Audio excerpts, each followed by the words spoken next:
Hello and welcome back to Serie A Spotlight. We're your hosts Jake and Matt. You know what time it is!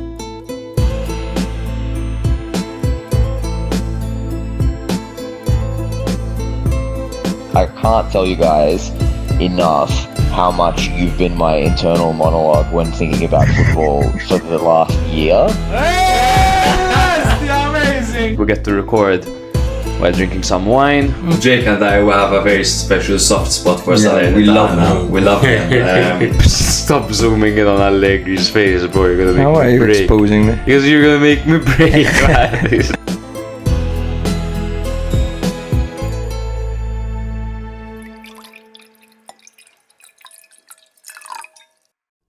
Hello and welcome back to another episode of Serie A Spotlight. This is episode 150 and we're your hosts Matt And Jake. There was international football this week, so we took it upon ourselves to engage with you guys and take some of your questions. So welcome to the question segment.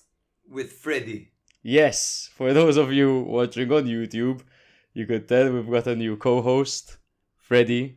He's a gorgeous black cat. And he's chilling in the studio so far, slowly integrating with the other feline that's outside. Yeah, he's been living here and he's making it smell terrible. Like the studio. He's been living in the studio because of course we have to separate him from the other one. Apparently to get a cat you need like a degree in feline sociology because it's crazy. Getting them used to each other. First you have to separate them, then you exchange blankets like to get them used to each other's smells. Then you feed them with the door in the middle. But anyway, that's crazy conversation for another day. We might start a new podcast on that. Don't worry.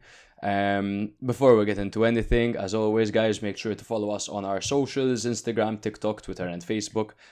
Subscribe to us on YouTube and engage with us a little bit over there. Let's get that engagement up, and follow us and rate us 5 stars wherever you guys get your podcast, be it Spotify, Apple or Google. Wherever you guys are, show us some love. It'll be greatly appreciated as we continue to strive to grow this podcast and grow this community. hell yes. Brother, who are the people who keep this show on the road? We've recently reorganized the list and it's long. We've been forgetting some people. Yes. I believe we have like 39 patrons. Is that what we said? patrons, 39 patrons. Thank you so much to all you beautiful creatures.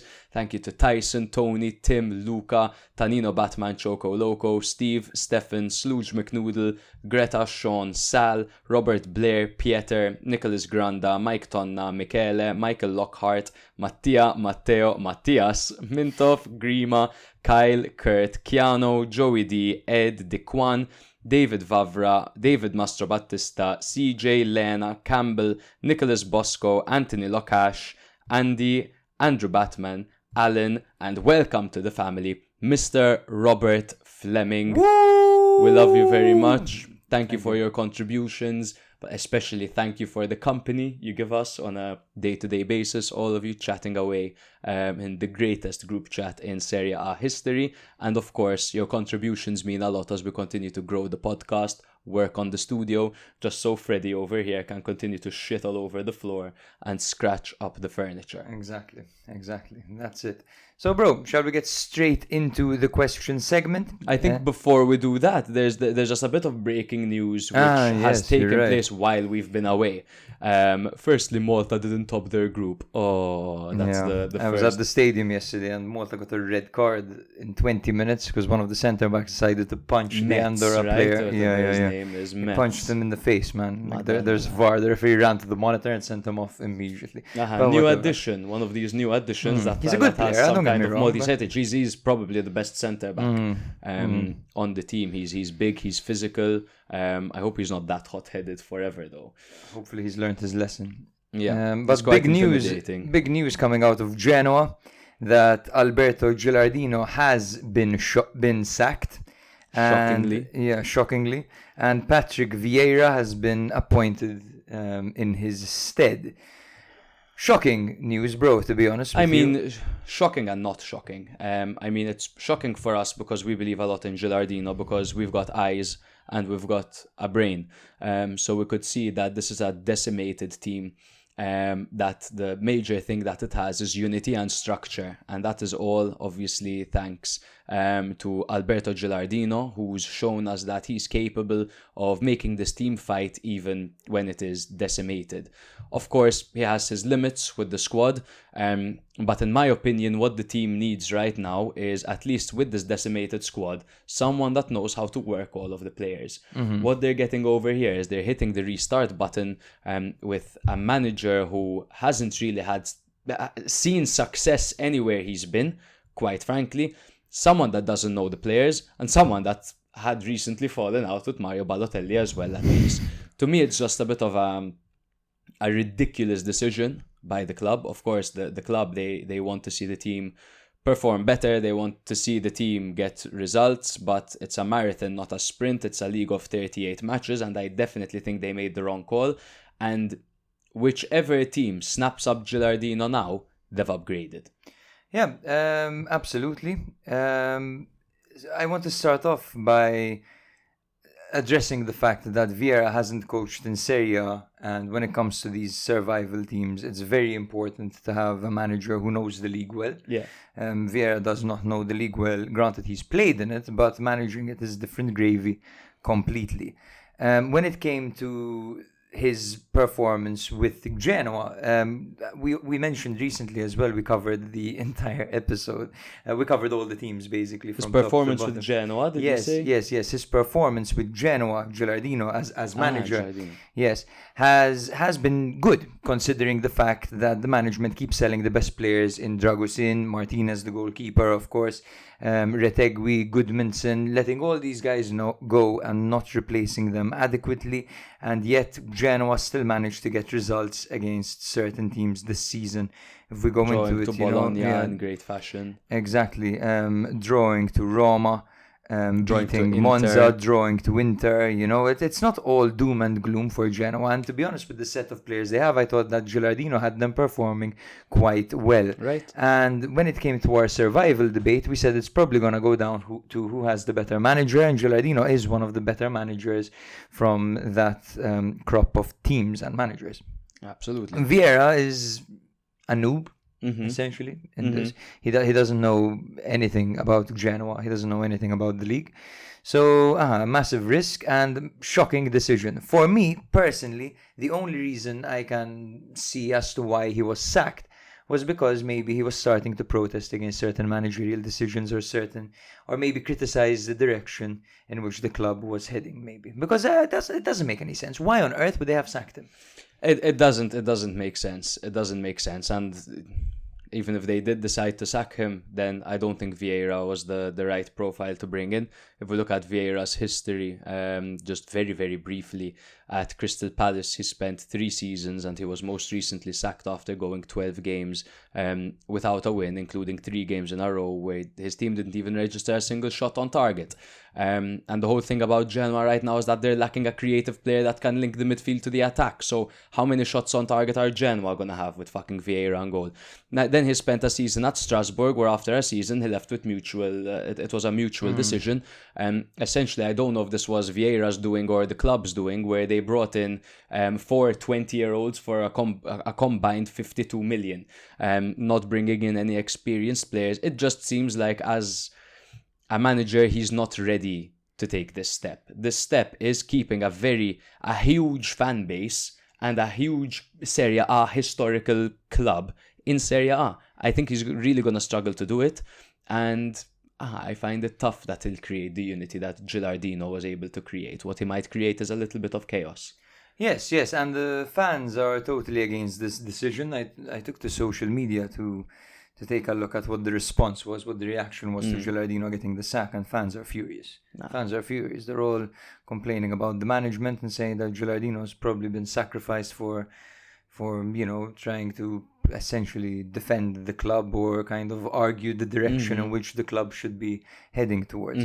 So I'm curious to see how Vieira will do. To be fair, a few positive results will win those fans over immediately. And Vieira apparently likes a possession-based approach when it comes to football, but however, when things get tough, he is known to tighten the ship and take a more defensive approach. So I'm sure we'll be seeing a little bit of a combination of both as the season continues. Yeah, it's definitely weird as well, considering that Gilardino had options to move away from Genoa last season after he had a very successful first season in Serie A. After he got the team promoted, and they decided to stick with him, which is something that I really liked that Genoa did. So, I mean, it's just strange. He had opportunities to join the likes of Fiorentina, for fuck's sakes. And I was the first one as well saying, I have a dream that Milan would play a 3-4-2-1 Gilardino system and bring Gilardino on board. But he mustn't keep his head down, because this is a good thing for him. He gets to move away, and he probably gets to go to an even bigger club. I just hope other teams rate him the same way we do. Let's hope that he goes to a club with kind of a steady project, right? Yeah. Or steady management, at least a level-headed management. We'll see. It's a shame that Lecce have already brought in Gianpaolo, because, for example, Lecce have a steady set of owners, and to be honest, when it comes to the decisions granted in the transfer market, they were a little bit lacking in the year that passed. But I think Lecce, for the budget they have and everything, their owners have always been present and caring and outspoken. I'm very positive when it comes to the club. I think he deserves a bit better. I think Giardino deserves better. But sometimes, man, you take a step too large and it affects your career negatively. I don't think Genoa to Lecce is a step at all, though. It's a step back, but in my sometimes opinion. it's these places where you have to build your brand. It's these clubs where you have to build your name, you know? I guess. But yeah. Speaking of Lecce, just as part of our breaking news, I guess, Nikola Kristovic scored a hat-trick in the international break. Against Turkey, was Against Turkey. For Montenegro, is it? Yeah, Montenegro. Sign of things to come, brother, under Gianpaolo. Maybe, Maybe, with a quality trequartista playing behind him. Mark Javinsky. Yes, sir. And some other breaking news is that, so Scalvini is back in training, which we've expected him to come back relatively soon towards the end of the year. There's still quite a speedy recovery by him. Even more fucking shockingly, what the fuck do Atalanta inject their players with, man? Because Scamacca is back in training. The guy that tore his entire leg, bro. A couple of months ago. ACL, knee, everything he did. ACL, meniscus, and there was another fucking fancy term that I don't know, a part of his knee. Probably like a patella tendon or something like that. Absolutely crazy that he's back in training. It obviously doesn't mean that we'll see him back soon, but definitely sooner than we anticipated in the first place. Yes, sooner than we anticipated. Hopefully they're cautious with it, right? Hopefully it's not a fucking, oh, look what a big set of balls I've got, and he goes in and tears it again or some shit. Yeah, he's probably panicking, seeing Retegui on the form he's on. Oh, man, and those two up front together, and how good is this for the Azzurri as well, man? Massive. It is absolutely huge. So that's that for the breaking news. Shall we jump into the question segment? Yes, we can, bro. We can start with the first one from Luca Argento, a bit of a fun one, and it's topical because we're just talking about Genoa. How many cards will Balotelli get till the end of the season? He says, the closest person to answer gets a beer on me. So this was my answer. I inputted it before Gilardino got sacked, because now the question should be how many minutes is Balotelli going to get? I initially put 9. I think he'll get around 9 yellow cards, but considering his lack of playing time, look, he'll pick up a suspension for sure.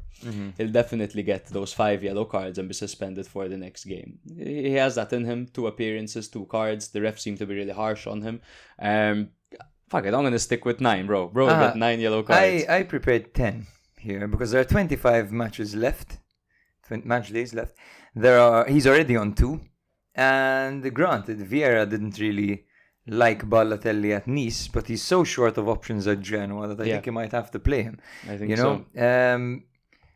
They also hugged it out, in a video on social media. I know that doesn't really mean much, but I think considering the fact that the media is talking about how Vieira isn't gonna play Balotelli, he'll probably play him just because of that. Yeah, probably to silence. To silence any kind of things that will offset the dressing room. 10 and 9, bro. We'll see who gets the closest one. And how many do you guys think he'll get? Drop us a DM and let us know. And Luca Argento will get you a beer. Yeah. Wow, that's great for me because anything under 9 and I win. Yeah. Super. That's true, actually. Thanks for the beer, Luca. Best player in the league is a question from Steve Collier, and I absolutely love this question, Steve. Best player in the league under 21 for each position. So goalkeeper, defender, midfielder, and attacker. Who are the best under 21 players over there? Let's do this. You say yours and I say mine for goalkeeper, defender, midfielder. Okay, so goalkeepers, when it comes to starting goalkeepers, there actually aren't any under 21, but they are close. I'll give a shout out to the few who are close. Filip Stankovic is 22, Zion Suzuki is 22, and Turati is 23. And from those guys, I'm particularly a big fan of Zion Suzuki. I like the way he plays. Obviously, these guys aren't perfect. Of course, they're still very, very young for goalkeepers, but they play regularly and they're very promising, all of them. When it comes to under 21 goalkeeper, I like what I saw in the pre-season build up to the season from Lorenzo Toriano of Milan, that's 19 years old. And he also has obviously has that Champions League performance when Mike went down injured. Yes. So he has one UCL appearance as a very, very young goalkeeper. I believe he's 19 years old. Yeah, 19. So and very calm, composed man. No plays without pressure. You know, he looks like a kid. It's hilarious seeing him in goal. But I'm a big fan of what I saw. Nice. You can go for defender, midfielder, and attacker. I literally jumped in and said my goalkeeper when I said you do yours and I do mine. So Scalvini for me is the best under 21 defender because of his injury. Of course, Comuzzo has come up of Fiorentina, 19 years old. Of course, shout out to Patrick Dorgu, who's 20, and Michael Coyote, who's 20. We haven't seen much of Michael Coyote this season, but I think this season so far it's Comuzzo who takes the cake. Yeah. But Scalvini, of course, when it comes to these guys, is a great talent. Some might even say generational. No? I'll jump in again. I have Comuzzo because Scalvini's been injured, and I think Comuzzo has come in and he's a nailed starter for a flourishing Fiorentina at the tender age of 19. And genuinely, it's not due to a lack of personnel because there's Pongracic and he's keeping him out of the team. They play a 2 centre-back system and he's keeping every other centre-back out of the team. He is an excellent reader of the game, an excellent reader of the game. He's good on the ball, so he can ping a pass. And he's also tough. He's strong, he's man. Big, strong, tough, and he inserts himself. He does. None of that backing up. He's straight into the challenge, which is super rare to find in a 19-year-old. It's true. Comuzzo is... Wow, Italy have a really good problem with defenders. Where they've got another question about it. They've got the likes of Calafiori, Bastoni, and all of these guys, obviously, who are a bit more established nowadays. And then they've got up-and-comers in Scalvini and Comuzzo, bro, which is an excellent problem to have. It's true. And an OG like Acerbi to shadow, right? Exactly. Midfielders, I mean, for me... Easy, no? Nico Paz. Absolutely. 20 years old, killing it at Como. Undisputed. Real Madrid made. For me, after second, Belayan, I wrote. Keep an eye on Belayan of Hellas Verona, fantastic regista. And Mbangula, of course, at Juventus has been doing great things, he's 20 fun. years old. But when it comes to like seeing them with the ball at their feet, Nico Paz is on another level, right? Nico Paz, out of those, he has that X factor. Yeah. He is the guy that can go ahead and become world class. Not to take anything away from the likes of Belayan and Mbangula. Belayan particularly, I really, really fucking enjoy. Yeah. And again, I'll draw the comparison to Benacer. Yes. He is literally a carbon copy of Benacer in his younger years. But Nico Paz, undisputed best under 21 midfielder. He's creative, he's technical, and he's accurate. Those are the 3 fucking words to describe Nico Paz. Absolutely. And handsome. Ooh. All right, Matthew Fennick, 3 hours. When it comes to the Serie A forwards, spotlight. When it comes to the forwards, I have 2, and I'm sure There you are have so 2 as well. many. There are so many. I've got Yildiz, 20 years old, of course, incredible player. And Castro at Bologna has been killing it, 20 years old as well. 100%. So I've placed these guys. So funnily enough, you put Dorgu, I think, as a defender. I'm out here placing him as a forward because he's so versatile, man. So there's Dorgu at 20 years old. There's Castro at 20 years old. Boni, who's 21. I believe I recently said he's 19. Apologies for that. It was a non-updated website, probably, that I got the information from. But again, Yildiz is definitely the most just by simply seeing, like, sure, he plays for Juve, but he's established himself as a starter for Juve on the left wing, which isn't even his primary position. If anything happens to cope minus, he could even go as an attacking midfielder. And dare I say, I think he'd be even better over there. And the way he carried Turkey when Turkey didn't realise what a talented squad they have, it was all, absolutely all Yildiz. Apart from that, Castro is aging magnificently.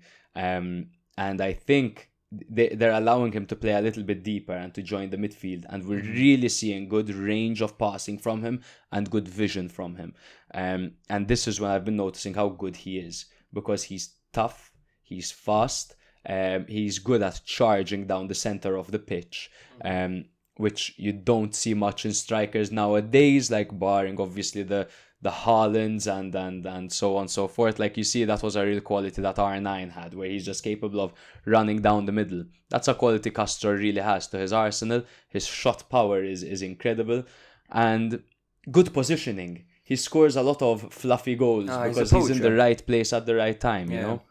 It's true. He's very technical. He links up really well with his teammates, drops deep. And when it comes to hustling in the box as well, he doesn't lack anything when it comes to that. I mean, he's not going to win you the headers, but his movement is good enough for him to poach a few goals in a crowded area, which is always nice to see. And of course, a shout out to Bonnie, who's doing great at Parma, one of the greatest sparks of Parma.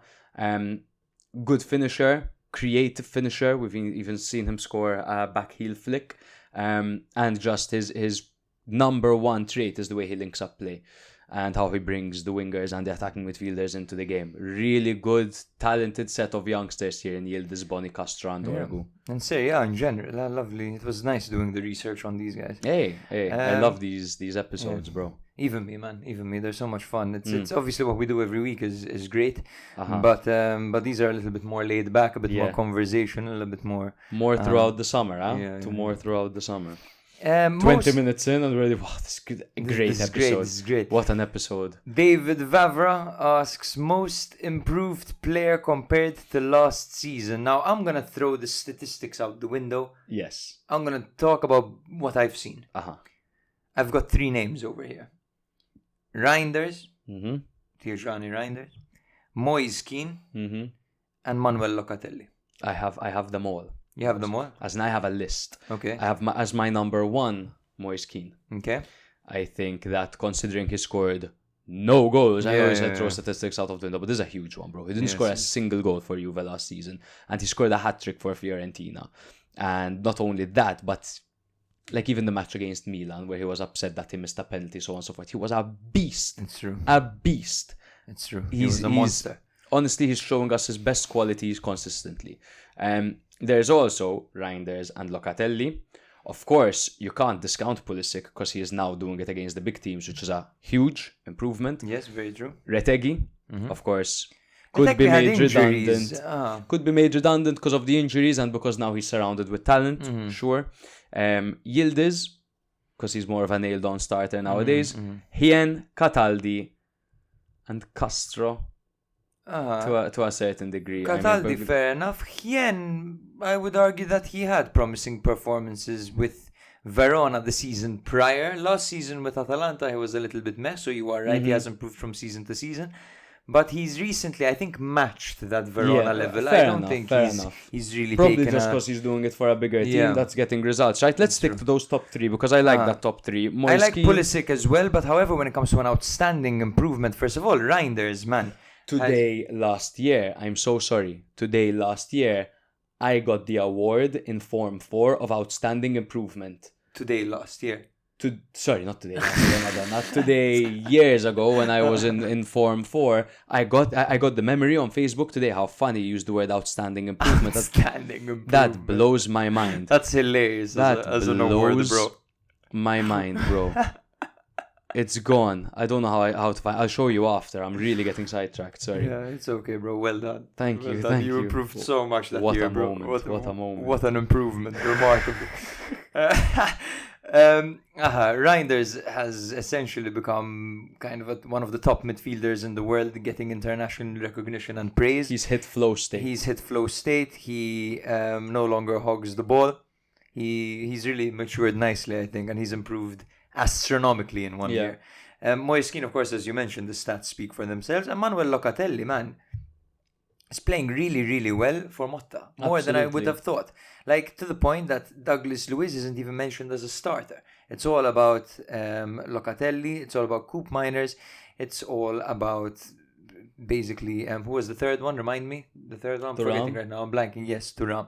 Exactly. Kefren, Thuram, Locatelli, and Coop Miners form a perfect midfield trident. 100%. And Locatelli has added a lot to his game. Of course, he's always had the work ethic, but I think how cool and calm he has become on the ball, and the way he just links the team together and calms the play down when he needs to is the major quality. And we'll start to see this in him because he's, of course, becoming a more and more experienced player, which for the number 6 role is one of the best things you can have to your arsenal. Yeah. You could be the calmest figure on the ball, you could be the most physical player, you could have the longest range passing. Nothing will ever beat experience in that role. And Locatelli's starting to have that. And he doesn't shy away from a crunching tackle either, which is great. He's really well-rounded quality-wise. And I mean, it's hard to keep that Brazilian 52 million sensation out of the team. And he's doing that by himself. He is. Granted, his start didn't help him, but you'd think the amount they spend would be playing him. Yeah. This question is a difficult one. Andrew Batman, putting us under pressure over here. He says, who are the most delusional, self-entitled fans in Serie A? Is it Inter, Milan, Juve, or Roma? Be careful, bro. Don't let him drink from your water. It is exhausting. I think It is. But you know what, bro? This is dopamine, bro. Look at this. Serotonin, baby. Look at this. Look at this gent. This should be a thing, bro.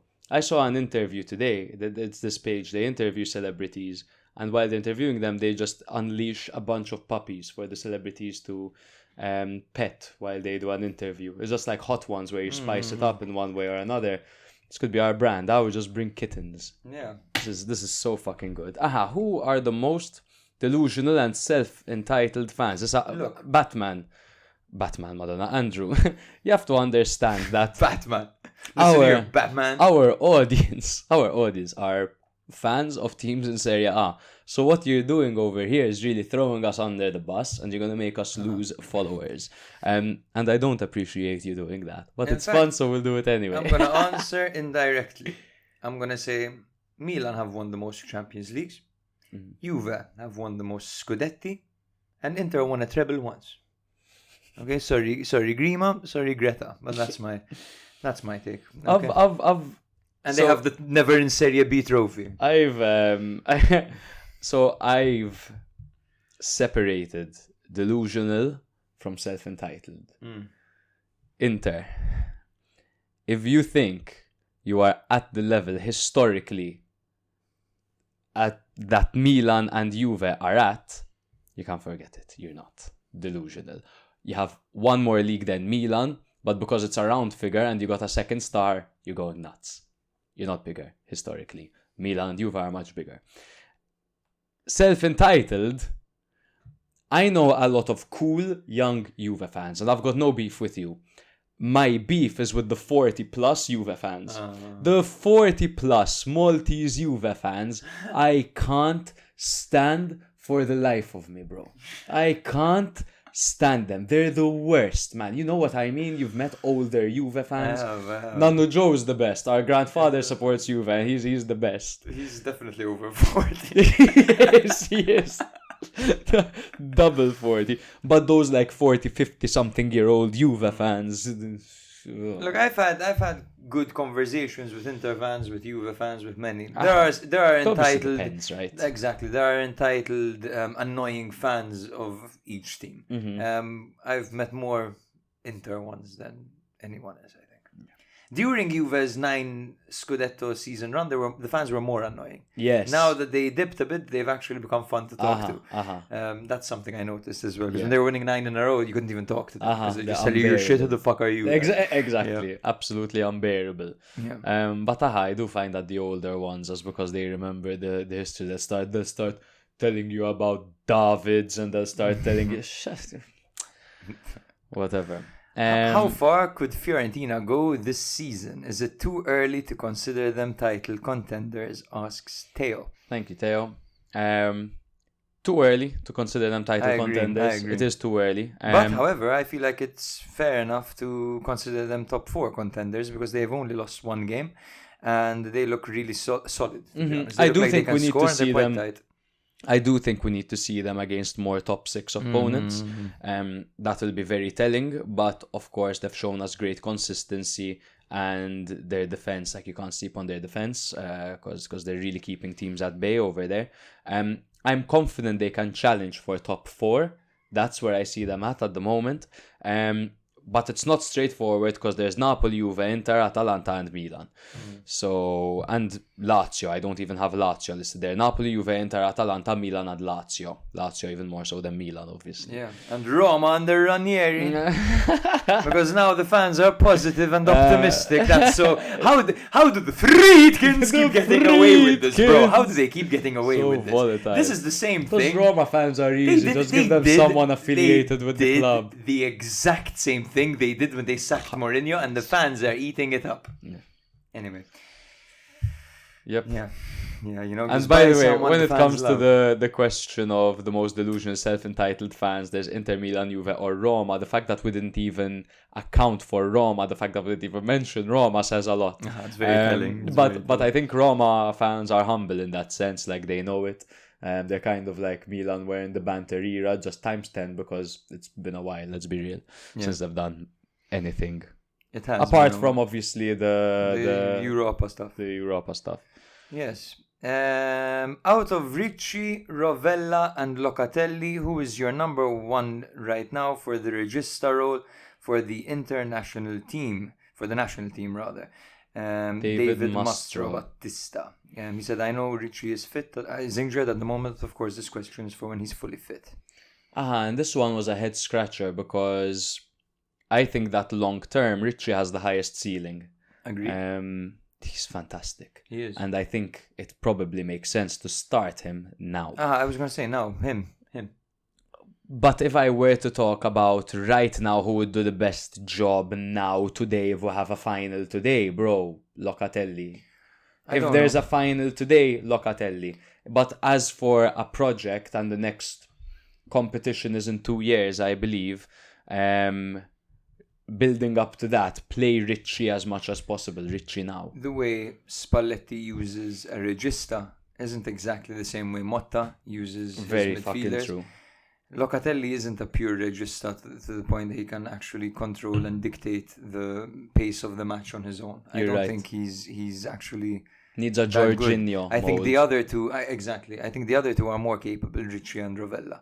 And Rovella has been fantastic for Lazio, and it was nice to see in the international break him and Guendouzi going in actually quite hard on each other, almost like fighting for who's the leader at Lazio. You know, seeing them collide like that. For me, Ricci right now is the next big thing, right? He's got Guardiola's stamp of approval. Milan are trying to block his signing for next year. Like, good luck with that, bro. Belayan, here we come. Our friend drop. The same way Milan blocked Zergs, you know? Yeah, exactly. Really good. Yes, for me, Ricci is very exciting, and I think in a midfield 3 we could technically see both of them. Imagine. It's difficult because there's Tonali and there's Barella as well, yes. But it's, again, a good problem to have. For once, the Italian national team seems to have some depth out of nowhere. And Spalletti should start by calling up Locatelli. Yes. Now that he's actually turned his career around again. Okay, brilliant question by Joey D here. Who is the Serie B player we don't know about now that we'll be talking about this time next year? So I'm going to start off by mentioning Matteo Tramoni, who's doing a great thing for Pisa. Agreed. He's got 5 goals. So calm, mate. So calm. He never smashes the ball. He only places it. It's true, and I love to see that as well. He's great. He's playing for Pisa at the moment. He's got 5 goals and 2 assists in 7 games. He's 24 years old, and he's French. Keep an eye on him. He's French-Italian. Ooh, Fritalian. Fritalian. He's on loan from Cagliari, which is great. Yes. And perhaps they should have kept him. Yeah, he also has a Coppa goal. So that's 6 goals and 2 assists in 10 matches. Again, just very calm on the ball. I really like what I see from him. He's 24 years old. So Obviously not the youngest, but we'll see him. We'll see him somewhere. The number one that I'm just gonna go straight to number one. I'm sure you have the same guy, but none other than Steven Spendi's twin brother, Christian Spendi. Don't say anything bad, bro, or his dad will attack you. Look that up, guys. Google it. Google Spendi father. Yeah, he's doing. I want to bring on. Sorry, I'm sidetracking again. But I want to bring. This episode needs some Ritalin. I want to bring on Spendi's dad and Scamacca's dad on the podcast. Yeah, and just let them like chill and hang out. Level-headed debate about football. But Christian Spendi doing dirty things at Cesena. He's the top scorer of Serie B this season. He has 8 goals in 12 Serie B matches and 2 out of 3 in the Coppa. 2 goals in 3 matches, naturally, in the Coppa. Looks like a really complete striker. To me, he looks better than his brother. Yes, I think so. I think so as well. He's doing perverted things in Serie B. Keep an eye on him, guys. Also, I want to shout out Tariq Muharemovic, who's a 21-year-old defender at Sassuolo. Is he a Dagestani wrestler? It sounds like one, Tariq Muharemovic. He's a defender for Sassuolo, 21 years old, playing really well. Tariq, let's see where he's from. Oh my god, that's a good defender for Sassuolo. Yes. That's insane. It's been a while. That's insane. And it's been a while. I mean, I think it's the first time ever. Yeah. He's from, I say, before I find it, Bosnia and Herzegovina. Come on, Bosnia and Herzegovina. Let's fucking go. He's on loan from Juventus. Okay, that explains a lot. The other guy I want to mention, sorry, because I'm Googling something while I also... Okay, that's it. If the lineage of Spendi isn't impressive enough, how about the third and youngest Esposito brother, Francesco Pio Esposito, on loan from Inter with Spezia, just like all the Espositos, out on loan from Inter. He scored 6 goals in 11 games for Spezia, second top scorer, and looking better than both his brothers, if I'm being honest. There's some really good young talent in Serie B at the moment, and these 4 guys, I'm sure we'll be seeing them in Serie A sometime soon. Some hopefully with the team that they get promoted with. A little bit harsh on Sebastiano, who's done. He's very doing well great, for Sebastiano. He's doing very well, Sebastiano. No, he's probably not the best Esposito for now, because Sebastiano's doing it for Empoli, for a really, really fucking good Empoli in Serie A. You're right. Yeah. Which club that hasn't been in Serie A for years would you like to come back? Asks Michele. He says no current Serie B teams. Oh, so we need to look at Serie C. Don't mind if I diddly do. For me, it's a club that isn't even in Serie C. It's a club that had to start from the very beginning because they were saved by one of their legendary players. What a guy. Chievo Verona, the ultimate underdogs. It was said back then they were always in the shadow of Hellas Verona. The Hellas Verona fans used to mock them by saying you'll only make it to Serie A when donkeys fly, and then they made it to Serie A, getting the nickname the Flying Donkeys. They are a legendary team, in my opinion. I used to love watching them when they were still around. Pellissier, their captain and long-lasting bandiera and legend of the club, recently essentially got the rights to get the name back of Chievo and is starting the team again from the very bottom of Italian football and working the way up to the top. So amazing. After the team was liquidated, basically. Yeah.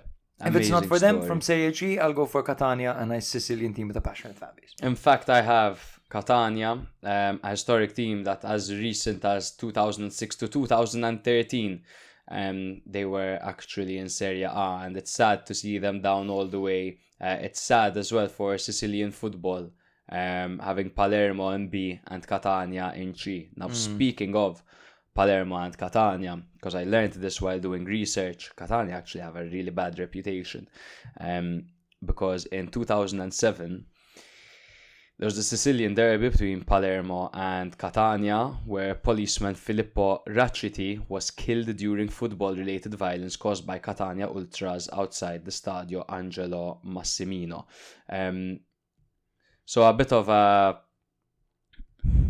a bit like bittersweet or whatever, saying that I'd like Catania back in Serie A, but I also don't like a single incident to define an entire, Of course, yeah. especially when the Ultras do something. There's a history of Ultras doing something, and I don't like how the Ultras are the direct representatives of the club. I think a lot of the times Ultras are a misrepresentation of the club, and I think they're a representation of hooliganism in certain football clubs. I think there are some that carry themselves well, I think there are others that are a bit, they're very hot-headed, and they're essentially criminals a lot of the time, just like this set of Ultras.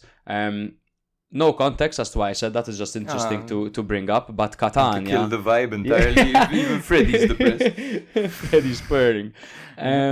But yeah, I think Catania would be, just because I like having a representative from Sardinia and I like having a representative from Sicily, I'd like to see Catania back in Serie A. If not them, give me Palermo from Serie B. Very good. What do you think Palladino's ceiling can be? Asks Alan. Does he have what it takes to establish himself with a long tenure at a top club, or will he remain among the decents like Italiano, Montella, Prandelli, etc.? I don't think he'll remain with the decents. Same here. I think from the little case study we have, he can go to the very top. He's only 40, keep in mind. He took a newly promoted Monza team to 10th place after his predecessors struggled and the team even, and the manager even got sacked. And right after, Palladino was capable of doing that, giving Monza a clear identity, which is something they had struggled with. Now at Fiorentina, he's altered his system to better suit the squad, which shows that he's willing to adapt and he has tricks up his sleeve. And he also has an extremely good eye for talent, as seen by playing Comuzzo, and he also plays players to their strength. What did Fiorentina do in the transfer market? They had some cool signings, yes, but they also signed a bunch of rejects from last season. Players who didn't fit systems. Keane, Cataldi, Adli, Gosens. Harsh to call Gosens a reject, obviously struggled with injury, but you get me. And he's getting the best out of Keane, Cataldi, Adli and Gosens, and they're all flourishing because, much like Motta, he has an eye for talent and he knows how to play players to their strengths, which is genuinely the greatest quality you can have as a manager. Who's one of the greatest manager for the past decade? Ancelotti. What does he do? Plays fucking players to their strength. It's true. Absolutely, bro. He's not doing that this season because of the whole Mbappe Vini Jr. thing, which is probably the only time that we've seen it. For me, I can envision Palladino winning a Scudetto with Juve one day. I think so. He played for Juve, no? He even managed their under-21 team. That's where he started off. But you're right about his eye for talent. Even the fact that he launched Daniel Maldini at Monza, really recognizing the talent and using him as a key piece in his system. Yes, Spalletti has shown how important Frattesi is and can be, says Frank. But it seems that Inter, although he gets game time, he's never going to be seen in the same light and will be the odd one out in big games. Does he have to leave to be a player we see consistently for the Azzurri? Asks Frank. The problem is, and he has a big problem, Frattesi, because no matter where he is, there's Barella. If he's playing with the international team, there's Barella, and if he's playing with Inter, there's Barella. The problem is that Inzaghi and Spalletti have different systems, and the main question is, can he play alongside Barella? And I think in certain systems, it could be very challenging for him to be able to accommodate that. If the system relies heavily on disciplined positional play like Inzaghi's, there's similarities in being high energy, attacking, so on and so forth. It's not going to work because they're going to leave too much space behind them. Even if there is a Brozovic or a Çalhanoğlu, it will create a significant misbalance. For a team that loves to push forward and a possession-based team, it can potentially work, especially if you use Barella closer to goal and you use Frattesi as a more hustle, box-to-box kind of guy. Kind of like a harder, I like calling him this, Frattesi, a harder working Pasalic. I really fucking see that in him. So it can potentially work in a 3-man midfield system because players sometimes sometimes my brain thinks too much in Football Manager, where I'm like, no, because this guy's a regista, this guy's a trequartista, and this guy's a mezzala. You can't play there, you can't have two registers. Like, bullshit. You could potentially just shift the guy's position and shift his responsibilities, and it'll be just as good. So, technically, yes, but to get the best out of both of them, no, I don't think so. I think that Frattesi, to be honest, even in the national team with the Azzurri, I think he will get out-developed when it comes to the players around him. I think the players around him have higher ceilings than he does. However, he will continue to be a useful piece for the team, and it totally depends on the game. For example, if you're playing against a team that might sit deep and kind of deploy a low block, and you need a late runner in the box kind of to exploit the gap over there in the middle between the midfield and the defense, then Frattesi can do that quite well. You know what I mean? If you're going up against one of the heavyweights and you need more technical players or more industrious players, quite frankly, get it, Frank? Then there are better options. When it comes to Frattesi, he's a good player, but I don't think he's at Inter starter level yet. And to be honest, I'm surprised he's getting as many minutes as he is with the international team. True. Again, I think that he fits with the national team. I don't know why I keep saying international team. I mean, it is an international team, right? Mr. Worldwide. Mr. 305. What was I going to say? It is very different systems, Spalletti and Inzaghi's, and he does fit Spalletti's more. Just to see, man, with Inzaghi's system, because he could potentially, Frattesi could be used in place for Mkhitaryan. But to show that there's that lack of faith in starting him, they've gone ahead and signed Zielinski, and they're playing Zielinski there rotating with Mkhitaryan, which puts Frattesi directly competing with Barella. Yeah. And if he's Barella's so essential for Inter's system in the way he carries the ball and the way he links play from defense to attack, because that's what he does. He turns defense into attack. Barella is irreplaceable in that system. And if you're directly competing with someone like that, then you're losing. Yeah. So I think to continue to grow as a player, especially because he's young and his career is just starting. He was at Sassuolo, he was at Monza. Yeah. He was in the Under-21 World Cup. It feels like yesterday. That's true. I think that the move to Inter from Sassuolo was quite fucking huge. Yeah. It was quite huge. It probably would have better suited him to go to a 7th place, 8th place team. And it would have given him more game time, more opportunities.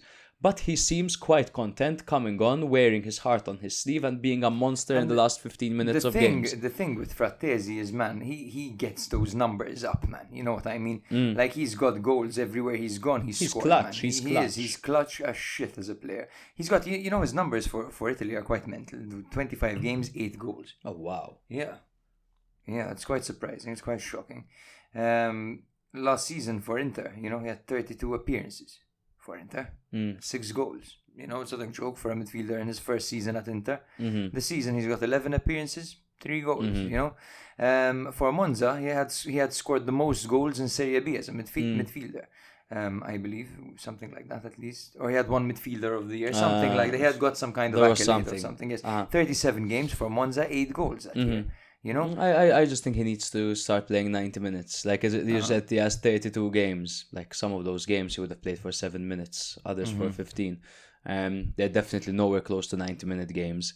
Like you look at the progression of Pessina, who's redefined his style of play from playing 90 minutes over and over and over consecutively, realized his strengths, realized he's better as like this deep-lying midfielder / box-to-box rather than a trequartist. And he's captaining Monza and he's flourishing.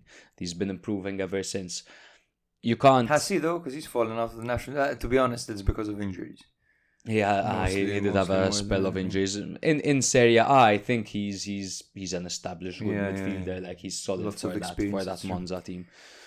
Frattesi, it's interesting, man. I'm just curious to see him develop, to be honest, because there are times where I watch him and I'm like, this is a very useful player. You know, he's physical. He's quite solid defensively. He's really intelligent when it comes to attacking the box. Yes, bro. And then there are other times where I'm like, this guy lacks a little bit. He needs a bit more. You know, like, you're not going to compare him to Barella, like you said. No, that's it. But yeah. he is, I think the best way to put, bro, he's a hard-working Pasalic. I really like that. Yeah, it's true. Another And question. a physical pass. Yeah. Another question from Frank. Frank asks the best ones, bro. Like, sorry, true. I just showed favoritism. He asks, how good is Tati Castellanos? Are we talking a player who can be a part of Milan, Inter, Juve squad, or is he a level below? Really like what I'm seeing of him at Lazio, this first batch of games in Serie A. He could be playing for Milan. He could be playing for Juve this season. You reckon? Of course. Has Vlahovic been killing it at Juve? No, you're right. They've got a gap there. Milan have had to play a 15-year-old as a striker. You know what I mean? When it comes to the way Milan and Juve both play, a technically able, intelligent midfielder like, striker like Tati Castellanos would be a godsend. That's the point that I have. Yes. I think he needs to improve his consistency in front of goal. Yes. I think that's even though his numbers have increased. His numbers are increasing. He still needs to improve in that area. I think because the majority of teams in Serie A like a technically gifted striker that can bring the wingers and attacking midfielders into play, or play a two-man up-top system like Inter. Yeah. I think it'd be an asset to most teams. Same here. I think Lazio I are lucky think to have him. if you look at Milan, who are good with someone like Morata, Tammy, Giroud. Yeah. Those are the profiles they look for. Napoli, Lukaku. Yeah. Exactly. Juve, Motta, oh sure they have Vlahovic right now, but Motta likes a Zirkzee type. Yeah. Tati Castellanos is that. He's that. If he goes to Atalanta, he can play a two up top system, have Retegui to his side, or Scamacca to his side, or Lookman to his side. He'll be great. In 10 starts so far in Serie A this season, he's got 5 goals and 1 assist, so his numbers are improving. They however, are. when you watch him play, he's still quite wasteful. He wastes chances every now and then. But however, back in the day, watching Ciro Immobile, one of the best strikers for Lazio, also missed a few chances here and there. Of course, man. So of course. it comes with it. No, right? it's clearly steady progression by Tati. Yeah. Clearly steady progression. And now is his chance because he's playing with Boulaye behind him and they support each other really well. He has creative players around him in a system that is very creative and attacking. And he is the starting number 9 in that system. So it's a good opportunity for him. Last season he was playing fiddle with Ciro Immobile. Now that's his role. Yeah. And it's his opportunity. Absolutely. Now, next up from Frank as well. If we are saying that Di Lorenzo plays because he's Spalletti's son, which other 2 centre-backs play with him in the back 3 when all fit? Scalvini also close to fitness now. So we've got Bastoni. I hate this because I really wouldn't start Di Lorenzo. I think, exactly. And I think it depends on the opponent and what you need, right?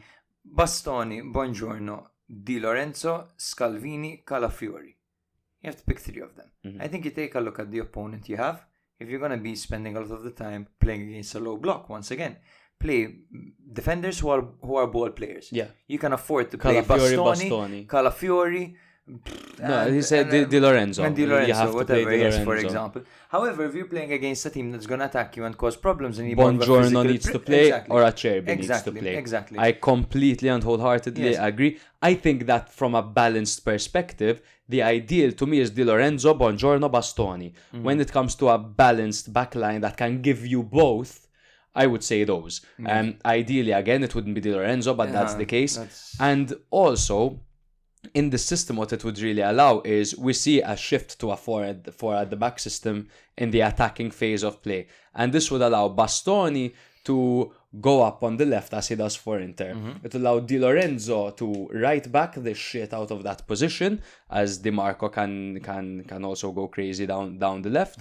And still over there, they'll have Buongiorno as that anchor at the back, so they don't have to worry about leaving space exploited at the back. Di Lorenzo, Calafiori and Bastoni would make Italy vulnerable to counterattacks. Yes. For example, Italy just played France. I know Calafiori is injured, whatever, didn't play. But imagine up against France, where France were gonna spend so much time attacking Italy that they would have played with Di Lorenzo, Bastoni and Calafiori. It wouldn't have worked. It wouldn't have worked. It's true. You need a man marking tackler. Exactly. And Buongiorno's that, right? As well as Acerbi. Again, obviously. good problem to have. You've got good depth. Could do with a few more right-footed ones, to be honest. I don't think Di Lorenzo should be automatically included as a starter, but of course he is, as you said correctly, Frank. Spalletti's son. Hilarious way of putting it, yeah. Frank again. Can Pellegrini, Soule and Dybala all play in a balanced Roma team? Where does Baldanzi get game time? For me, I think before Baldanzi gets game time, he needs to start making the difference of the bench consistently. Agreed. So let's just start with that. I only think that Dybala and Soule can play together if Dybala plays as a false nine, and that's very difficult with what's his name, with Dobvik playing up front. However, I think in kind of like a 4-4-2, that kind of, that narrows out, or that kind of, you have one inverted winger that kind of plays closer we to the agree striker. too much, bro. Yeah, I think it could work like that. You play Dybala alongside Dobvik up front, and then maybe Soule out wide, inverted, and then you play a direct winger on the other side that will attack the byline. Mine is instead of mine instead of a 4-4-2. I'm thinking 4-2-3-1. I'm thinking of 4-2-3-1. Dybala on the left, Pellegrini down the middle, Soule on the right, with Dovbyk up front. Now you tell me, Pellegrini and Dybala, because is Dybala wasted on the left when he should be an inverted right, or he should be behind goal? Maybe. But because Pellegrini has also a history of playing on the left and Dybala down the middle, I feel like they can intelligently swap during games. They can communicate, and we've seen teams do that, and we've seen them do that effectively, especially with players like Dybala, where they're given a bit of freedom, and if they have good chemistry, then it's good. I think definitely Pellegrini needs to be an attacking midfielder. He had a new lease of life under De Rossi because he was playing that position, and he was played to his strengths. The second you start putting him on the left, or you start playing him in a pivot, it's impossible. You don't play Pellegrini in a pivot. However, you play all these guys together against Fiorentina, against Inter, against Milan, you're going to get cut like butter. That's the thing. But not 4-2-3-1. Sorry, part of my point is so long. Look at this. This could potentially work in a 4-2-3-1 system, so long as the double pivot offers balance and the ability to retain possession. So we're talking about Cone Cristante, for example. Cristante. Now, sorry, I mentioned Cristante. All the Roma fans right now are screaming. But I'm talking that mold, someone that can retain possession. Yes. You would need that completely. They would need to do a whole lot of physical work for these players. And Pellegrini needs to be on, of course. Because a 4-4-2, I don't know if it'll work. But where's Pellegrini? What do you mean? You said it could work in a 4-4-2. In a 4-4-2 without Pellegrini. I'm saying with Dybala and Soule. But sacrificing Pellegrini. You're saying Pellegrini, Soule, and I don't Dybala. think they can all play together, man. Maybe in your system it makes sense, a 4-2-3-1 with a double pivot that's more physical, that will do a whole lot of work for them. But then again, Cone is great, but Cone Cristante, and then you have a 4-2-3-1, if you get Pellegrini, if it could shift to a 4-4-2 in the defensive phase, it can really work.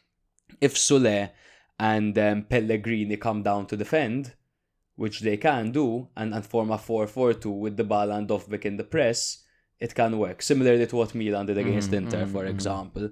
It can potentially work. It's not ideal, man. I remember when Real Madrid had Isco, Kaká, Ozil, and James Rodriguez. What are you doing? It's too many players of the same mold, ideally, no, but it can work. Look at your opponent, look at their weaknesses, and play whoever best exploits those weaknesses. I think it's a matter of that. It's not a matter of Pellegrini, Soule, and Dybala need to play all the time together, I think. Because sometimes fans are a bit too dramatic, man. You've got these tools, you've got these weapons. The season is long, you've got 5 substitutions you can make in a match. Adapt to your opponent. Play who you need to play on the day. I still think that when Salamakers is fit again, huge fucking asset for Roma. Huge.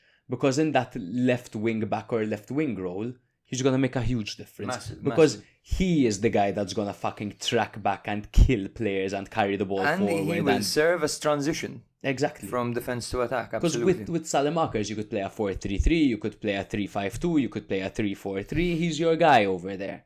I think it's significantly underrated what a difference it's making. Because they got Salamakers and they used him. He looked good, and then he was off injured for a while. Yeah, It make a big difference.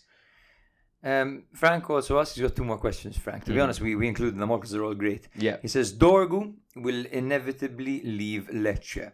If he were to stay in Italy, which team would suit him most? For me, it has to be Atalanta.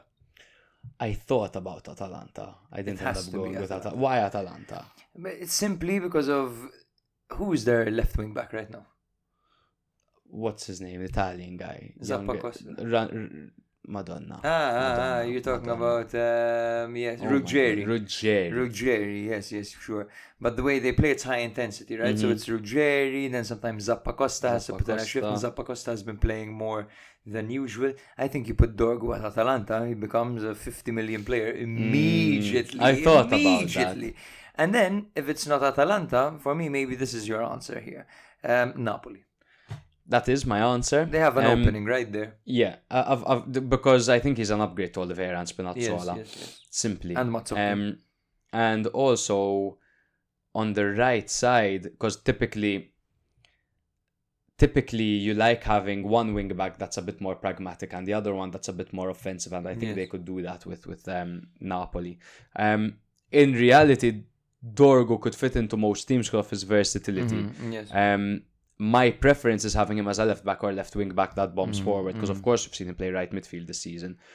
Most teams could use this, an attacking left back. We see how Tavares improved Lazio, how Di Marco, Theo and Gosens fit into their respective teams.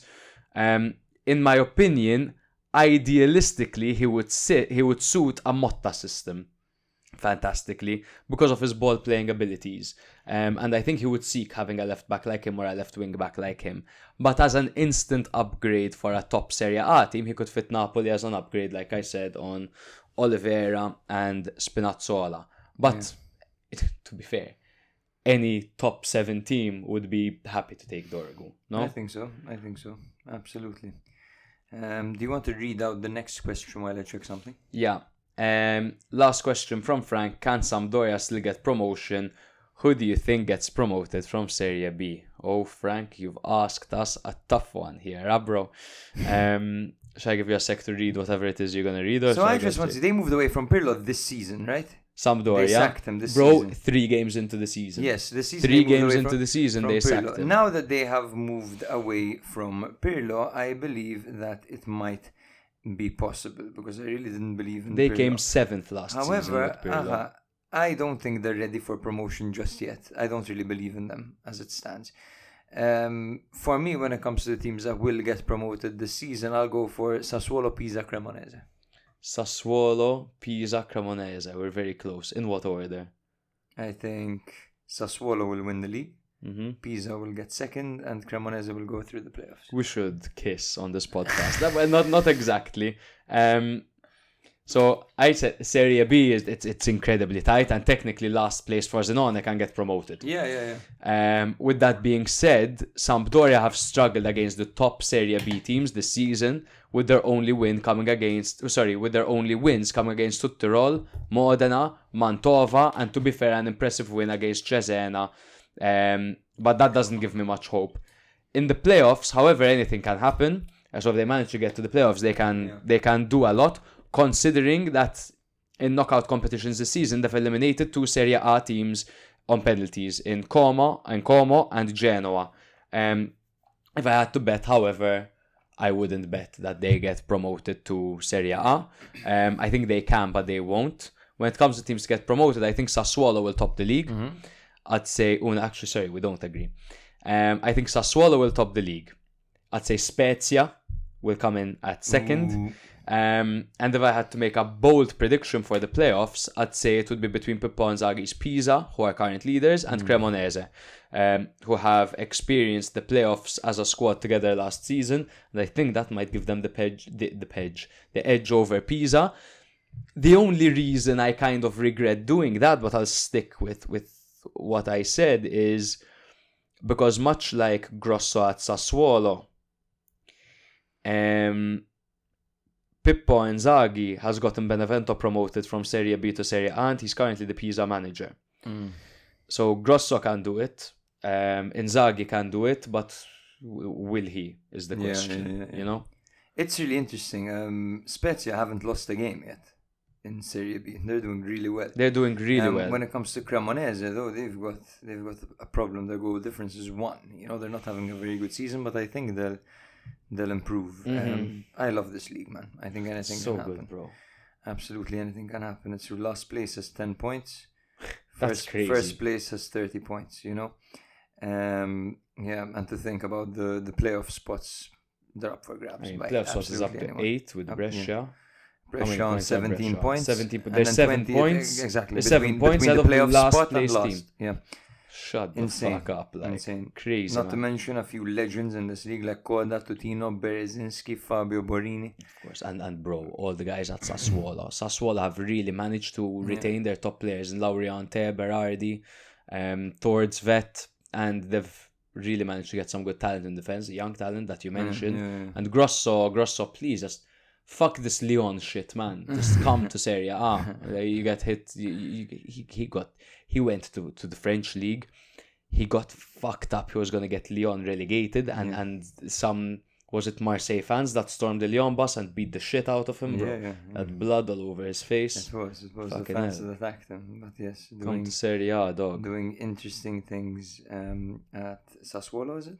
Yes, Sassuolo. This is about he'll get them promoted in first place with probably a 15-point gap. So. Yes. Now, Pablo. Yes, a fun question here. Yeah. At the moment, who's a personal favorite player for you guys? Not necessarily in terms of being the absolute best, but just a player that you really enjoy and who maybe is a bit underrated. A Saponara type of player. So I think he's asking who our favorite fantasista is. Just a player that you like watching, I think, is what he meant, right? Like a player you turn on the TV for, you put on a game for. I put Nicolas Viola. Yes. Out of that Saponara type, out of the... Because we love fantasisti. Yes. We love proper fantasisti. Like this guy over here. Moscardelli. Like that, Moscardelli. Absolutely to a degree, player. Baggio's probably the GOAT of that mold of player. But to me, Nicolas Viola. Diamanti back in the day, Diamanti back in the day. Giaccherini as well. Giaccherini. They were good. I love that mold of player. For me right now, though, I find myself tuning in a lot to. So, for example, Goodmanson is a player like that, kind of like plays in the hole. Goodman, brilliant. I love watching Goodmanson. Goodmanson has elastic legs. Yes. I love watching Goodmanson. I love watching Nico Paz. Different mold completely. I love Lorenzo Lucca. I will tune in to an Udinese game whenever to watch Lucca. You guys know because I'm always talking about him. I love Lobotka. Yes. Love Lobotka. Belayan, of course. I've been watching a lot this season. Adli. I love what Adli's about. I love his mold of player. I love how he will always look for that crazy pass over the top, and most of the time he actually pings it and it lands. He's not totally refined and not perfect as a player, but he's adventurous enough for me to tune in. Yerry Mina, I love because he doesn't stop. He's taunting everyone all the time. Love that. Vanya Milinkovic-Savic. You're on fire, bro. Love You're these on guys, fire. man. You know, Bonnie has been fun dropping in and collecting the ball. I unfortunately really like DeMarco, for example. I mean, when he was at Hellas Verona, I used to pray that Milan would sign him. But he was an Inter fan from birth. I constantly find myself, now it's probably because I always have him on Fanta, I constantly find myself tuning in to watch Bologna because of Orsolini. He's just a player, like he's literally the definition of that kid that was just always good at football and just loves taking on players and loves cutting inside and having a khrach. And loves switching wings, which I love as bro. well. Yes, fucking hoofs it to the other side. I really enjoy watching Orsolini. On to the next. I also enjoy erratic, full of problems, raw, but Pavlovic is a player that I am always entertained now watching. I mean, my heart's in my throat every time I'm watching. Every time I'm watching, my heart's in my throat. But if he's having a decent game, like the first one of the season when he played I really enjoyed it. I also really enjoy. This is fun. What we enjoy watching. What we enjoy watching. Like we're talking about our favorite porn. It's so good. I also really enjoy the technical midfielders like Barella and Reinders. Of course. For example, Barella and Reinders are two really good examples of exactly what I like to see in a midfielder. Yeah. The same mold as like Luka Modric, man. Just that kind of midfielder. Yeah. But anyway. Next question Kristovic. From Kristovic. How do you say it? Like Christos or Kristovic? Probably Kristovic. Kristovic. Do you fellas believe? Firstly, can I just say, I love it whenever anyone calls us fellas. I don't know why. I love it when you guys call us fellas. So keep calling us fellas. But I'm not a big fan, so feel free to not. Do you fellas believe in the I prefer Milan? homies, you know? Or home dogs or corn dogs. These are all good ones. Brethrens. Do you fellas believe in the Milan Moneyball project? If yes, how long until Milan starts winning silverware? Kristovic, by the way, or Kristovic, or we've established this already. My favorite movie of all time. And I hope it is your favorite movie of all time as well. Jake didn't want to watch it for 5 years. Because Matthew likes a film, he's the most annoying person in the world. Oh my god, bro, you have to watch Moneyball, man. Oh my god, it's the best film I've ever seen. The best, honestly, the best. Jonah Hill, man. Brad Pitt, man. Incredible film, man. You watched it. It was really good. It was great. Great. Best film of all time? No. I didn't say it's the best film of all time. Your favorite? It is the movie that appeals to me the most. I really enjoyed it. It's fantastic. And you can really apply it to football and the way that football teams Maldini are operating and now. Massara, Literally. And the Americans. Yes. Fucking every single time I watch it, because going to Australia, the 2 times, I watched it on the plane twice. There are limited options. Obviously, Moneyball is one of them. And every fucking time Hattie hits the home run, I weep like I'm watching it for the first time. Every time. It's the same home run he hits every time. And every time I'm there, there's the cling, ling, ling, ling, ling. Yeah. Of course, it's okay if boys cry, but I am a man. Dun, dun, dun, dun, dun, and I'm weeping, man.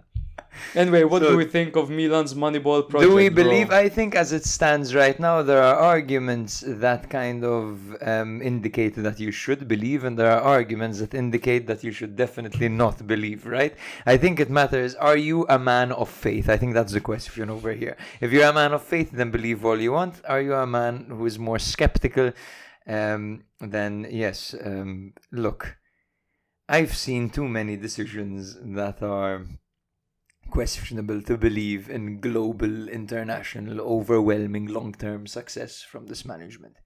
The way they handled the Jovic situation, the way they handled Maldini, the way that they were going to get Lopetegui as a coach. Remember that? They were going to get Lopetegui as a coach. And then there was backlash from the fans and they abandoned the project and brought in Fonseca when there were all these world beaters available. And then there were whispers of Fonseca, of course, his job being in the air. Had they sacked him, I would have answered this question. No, immediately. I think that there are many problems. However, they are American. They will probably keep Milan in the green. They are used to running sports team. They're used to building stadiums. So I think that they'll improve Milan from a revenue perspective. And then if they improve them from a revenue perspective, if they invest wisely, it could lead to long-term success.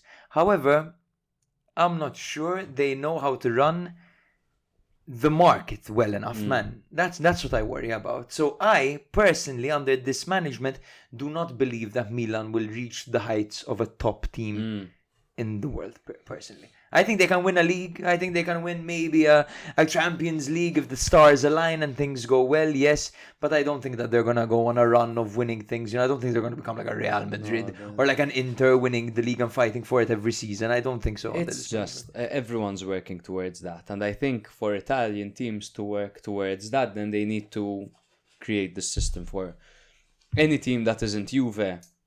They have to adopt some kind of similar system to find success. I believe in the moneyball system. I don't think it brings you instant success, but it puts you in the green and it sets you up for the long run. You look at Milan, who they won a league and they're in the green, so on and so forth. Inter just won a league, but they're in debt and fucking Zhang lost the club. And they have that constant black cloud weighing over their heads. I believe in it, and it is the system that has brought Milan back.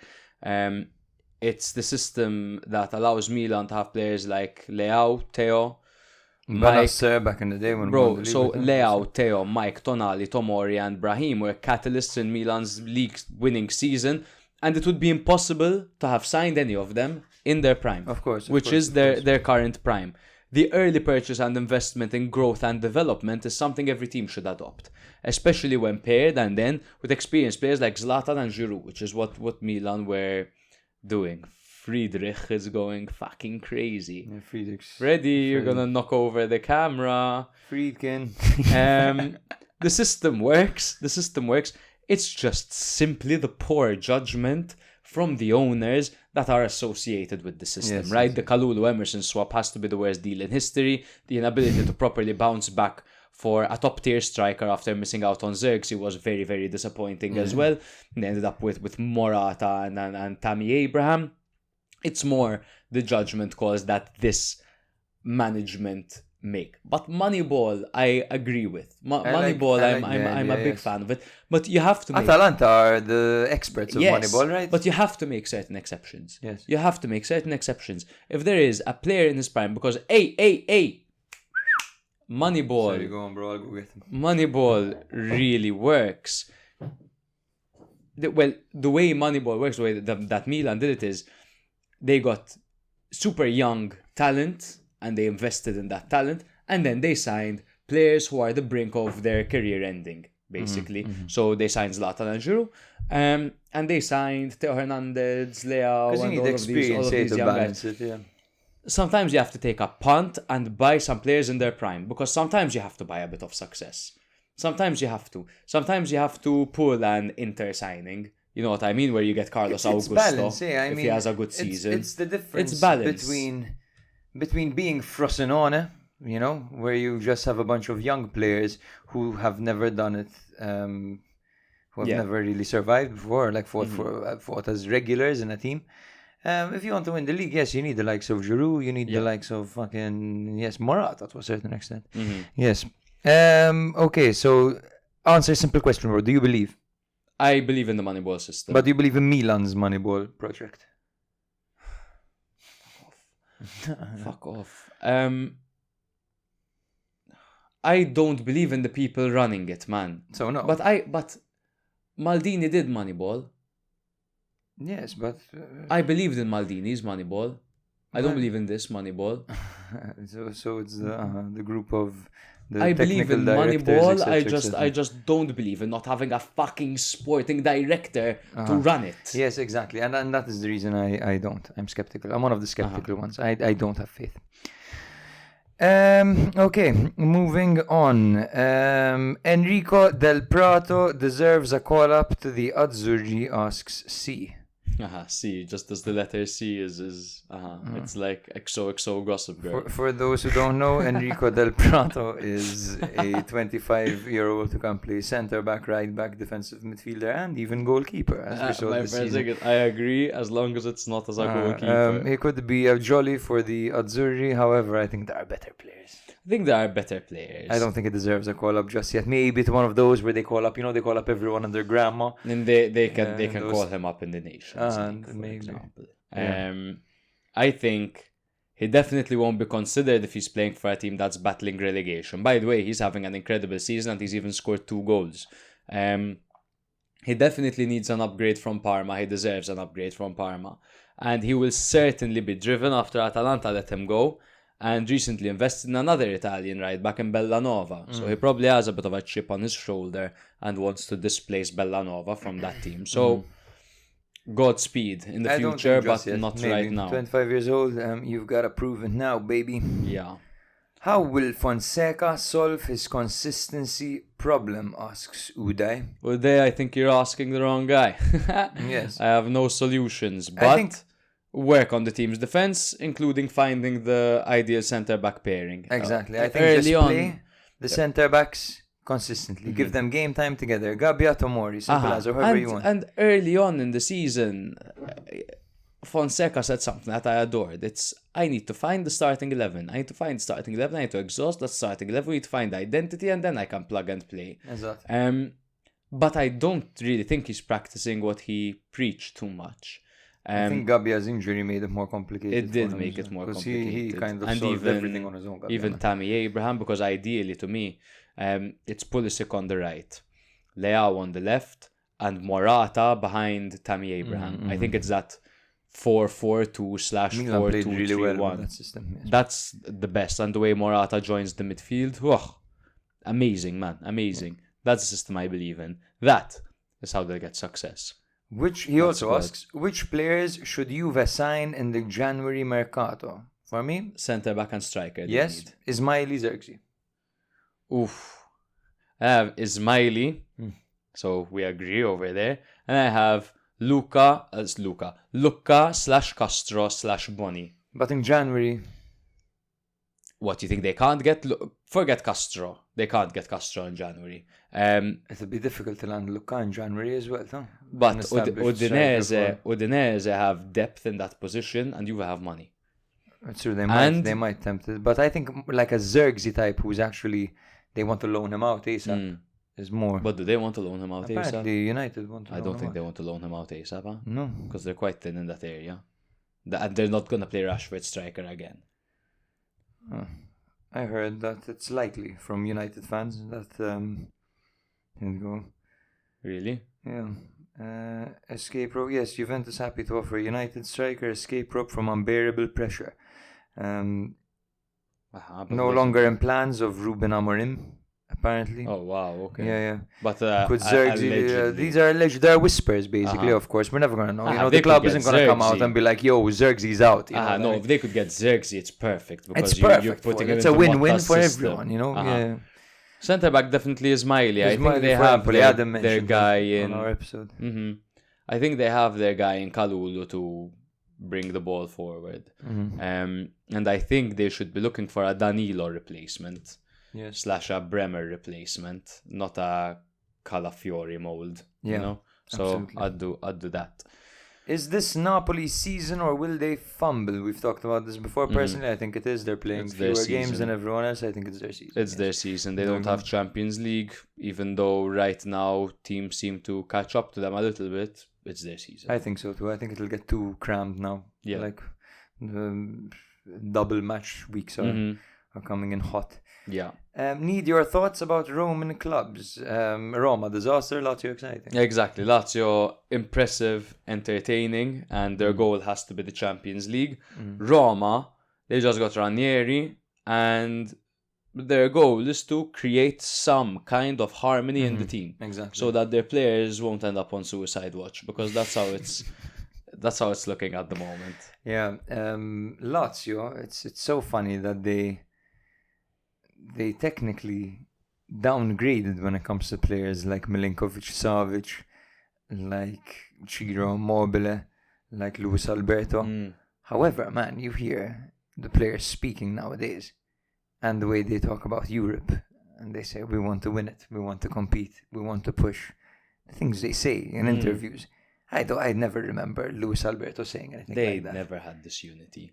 Luis They never had this unity. They were- Alberto was incredibly talented, but he was a snob. Yeah, he wasn't an easy person to work with, I think. No. And when it comes to like even Milinkovic Savic's leadership, maybe it wasn't like extraordinary. You know, these guys, I don't know, man, the way they're shouldering the responsibility of actually winning silverware is as this group of players, you know, who haven't really won much in their career at all. So yes, I'm very impressed with the way Lazio have been performing on and off the pitch, to be honest. Yeah. The way they're speaking in interviews as well, very mature. Even you hear Noslin speaking, for example. Noslin, like, you know.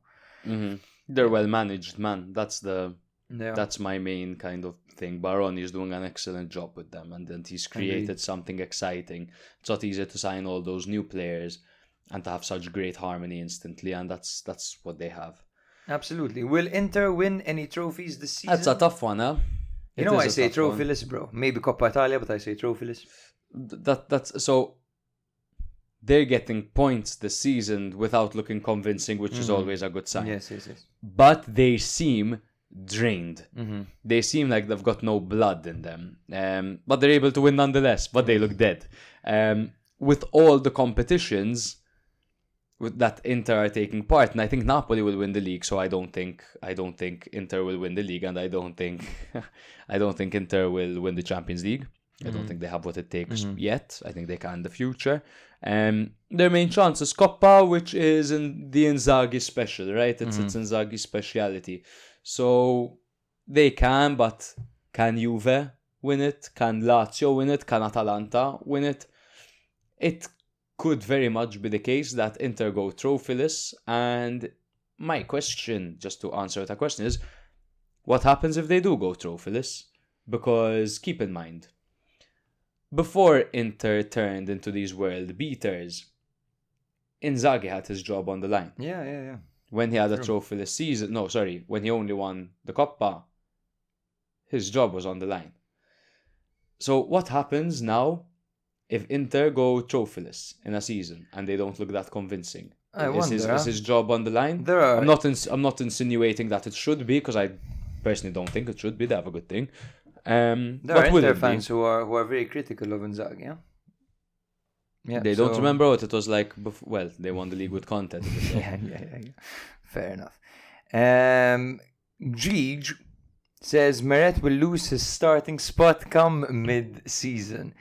I don't think so. I don't think Caprile is ready to take Meret's place. Not because Meret's outstanding, but I don't think Caprile is quite ready yet. I think in the future, maybe. But as it stands now, I think Meret will see out the rest of the season. Do you think it could be a very Conte thing to do, to just bring in a keeper in January? That might be the case, It might be a Conte. It's true. I think Meret isn't doing himself any favours. I just think that, like you said, Caprile isn't ready either. And I think one thing that Conte values is having a bit more of an experienced keeper. He's not just going to bring on a youngster because he'll be on a hotter run of form than Meret. But how Conte would it be just to bring a keeper in January? Bring a keeper in January. I think, yes. And I think Napoli should, because that is the only area they lack. It's true. That and maybe a vice for Lukaku. However, they do have two strikers they would have to offer. They have Simeone and Raspadori, to be fair. Yeah. This is an interesting one from Carter. You said, mention your most disliked and most liked video and why it went wrong or well in your opinion. So, of course, we had our TikTok before it was taken down. I had to create this new one. We used to post a lot, right? And we had a few snippets that got a bit of backlash. I can't believe we fucking Everything's on Instagram still, thankfully. Yes. I think the one that got funny hate for no reason was the Cucurella snippet of you singing the Cucurella song. Got hate, but what?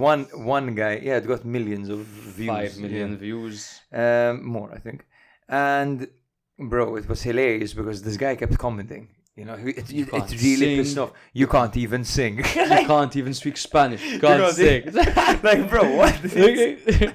That was hilarious. That was just me. Like, you were searching something and I keep them entertained. I just had an ADD attack. Like, we've got a few comments to speak in Maltese from Maltese people, and that's a really smart thing to do, considering it's an international podcast. Our top 5 are literally. Listen to this, bro. By the way. The US, Canada, Australia, UK, and then Malta. There we go. Those are our top 5. So yes, we should speak in Maltese. Next episode's in Maltese. Yes. Liba. Liba. Yeah, puke emojis. Come on. Yes. And also, I think the one that I got a lot of backlash for was when Milan brought in Camarda for his debut at 15, and I started the snippet from a point where I said I have a theory as Martin to where, Luther and everyone was like, "Oh, watch out, bro's got a theory." Guy said he had a theory and said the most basic thing ever.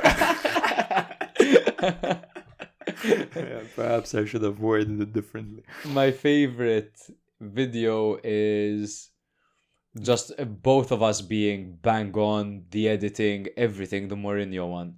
The Mourinho one is crazy good, bro. Even if we got AI to do it for us, That's we'd have true. done a better job. 11. From the beginning with the impression, and then to you coming in with that 11 at the end, bro. Oh my fucking That was a hilarious god, moment. man. Oh my One god. of the OG ones, bro, of Ribery is one of Oh my favorites. my, that's the best one. It's oh my so god. funny. Supremely underrated. Say it for those man. who've never heard it. How was it again? Nowadays you can't say that word, huh? I'm gonna say You it. can't say it. I'm gonna Man. say Last time I was watching the news, they wouldn't stop saying it, bro. We're not even going to say it on our podcast. They say it on the BBC. It said Ribery had the number 7 shaved into his head. What does this signify? How many minutes of football he's fit to play, or the amount of times he's fucked an underage prostitute? And your laugh, I had caught you off guard so much, man. Your wasn't laugh expecting was it at all. crazy, man. It was hilarious. What's my least favorite video is I like all the videos because it's us, dog. You know what I mean? course. Their memories. Probably yeah, I like the Cucurella one is not my favorite. Really? As in just because I hated, bro, how we put so much thought. The Mourinho one, the Spalletti one, where it's a full breakdown of his entire career, so much thought, so much effort into our snippets. Then he And posts then a a 3-second video of me saying Cucurella, fucking hits the mainstream, 5 million views. One of my least favorite things ever, though, was we had a snippet where we're speaking about a Cagliari fan, saying what a lad he is, joining in on the banter. He was in a wheelchair and they rolled him in with his middle fingers up in the air. It's a disabled supporter, a disabled Cagliari fan. You could see this guy, a Cagliari fan, flipping off Inter fans, and from behind him, rolled in a wheelchair, comes this disabled guy giving the finger, and he's going ham, like he's so angry, he's so passionate, and it's just a funny, it's just a funny video, you know what I mean? We posted that with our We got commentary. 8 million 12 views, million, 12 million million, views. and got fucking taken down. down. Why? Because he's in a wheelchair. Bro, it's not like we fucking took the piss out of him. We called him a Yeah. proper lad enjoying football. Yeah. Oh my god, it got taken down. We're a bunch of pussies. So TikTok banned us and we have to go to China to get it back. Fuck that. Nowadays, Twitter, we got a label. It thinks that we have unnatural, not repetitive actions. It thinks that we have kind of like Twitter. spam. I got a we're- notification saying it's just I had to an prove I was a episode- human. I don't know. Episode out now and watch the snippet. I guess it's a bit Come on, repetitive, I man. suppose. So I'm trying to post a bit less repetitive stuff. Maybe we should use Twitter Yeah. comment and engage and whatever. Maybe they'll shut the frick up, man. But you know Can't what, do man? anything They can never nowadays, touch man. our Spotify. They can never touch our YouTube. They can never take our freedom. Exactly. As long as we've got the long form, man, that's what I care Yes, about. yes. So we've got a question from Carty. Well, it's a hot take. He said, my hot take is Scholes, Gerrard and Lampard. None of them are even comparable to La Liga, Serie A, Bundesliga or Eredivisie all-time midfield players. That is indeed a hot take, Carty. It I is have a to say. hot take. It is a hot take. I think that Gerrard, Scholes and Lampard were great midfielders. When it came to the English mainstream media, they got a lot more coverage than players who were perhaps better at the time. I know who I prefer because I've got a podcast on Italian football. It's as simple as. I think Give me it's- Pirlo over these guys all day. I think it's a bit unfair as well because I think the debate of those three, I think that there are arguments that some of them maybe should be, maybe historically they're not even the top 3 midfielders ever in the Premier League because there's, for example, Kevin De Bruyne, in my opinion, shits on the majority of them because he's one of the most versatile midfielders I've ever seen in my life. Lampard's numbers were mental, though. Lampard's numbers were Lampard ridiculous. was crazy. Yeah, I think Scholes is a great register, but I think if you look at, for example, like Patrick Vieira, of course, different profile and whatever, but you could make a case for that. I think if we're talking 3 players that have fulfilled a humongous career in the Premier League, constantly in their prime, it's hard for any league to compete with the longevity that those three midfielders have had. Because they're fucking incredible. And there's a reason they're on everyone's lips. Gerrard, Lampard, Scholes. I think they don't touch La Liga. I think La Liga with Xavi, Iniesta, Busquets, bro, even Modric, Guti, Kroos. Guti was the best forward passer I've ever seen. Yeah. No cap. On God, like. Guti was crazy, man. And then Serie A, I personally don't think they touch it either. Because there have been... there's been incredible talent, even in Everdizzi, but what you get with Everdizzi is that was at the start of their career. And perhaps, like, if you're going to say that one of the best midfielders in Serie A history is Zidane, so like, sure, but how long was he there for? Yeah. You know, Pirlo, there. You know, Kaká, there, for example. Gattuso is an option, Davids is an option, Mateus or whatever is an option. Yeah, there are so many, man. There are loads, but you can't De Rossi, but you can't simply discount Gerrard, Lampard, Scholes because of what they've done over such a long period of time in that bloody league, man. Absolutely. Like all respect to them. Yes. I'm not gonna the undermine their Italian success, but when it comes to my preferences, I know what they are. Yeah. The last question from Omar Khan, probably a descendant of Genghis. And Oliver. Yes, and Oliver. Genghis and Oliver are cousins. You didn't know that? You don't know Oliver Khan, cousin of Genghis. Pulisic is better than Leao, he says, and I'd rather have him on my team every time over Leao. He's a game changer. Now, the debate. I think that Pulisic is a better team player than Leao, and I think he has a more consistent player than Leao, and has a player with a better attitude than Leao. However, when you have to compare what they can do, Leao does certain things that Pulisic simply can't do physically. And it comes down to, there are two things that I could say over here. Pulisic, more consistent, more of a team player, smarter as well, much smarter, much more creative, much more consistent. A season is 38 matches long, obviously with all the other competitions, of course, so you need a player like Pulisic, a player that's when your other players aren't performing, he's performing no matter what. Industrious, wears his heart on his sleeve, professional as always in interviews. Can he be the best player in the world? No. Can Leao be the best player in the world? Yes. That's a whole different debate. Because and then we're also talking freak levels that Leao can reach. Leao can reach freak levels. He can reach Ronaldinho. He can reach Ronaldinho levels. People forget that. It's like when's Leao gonna take the step?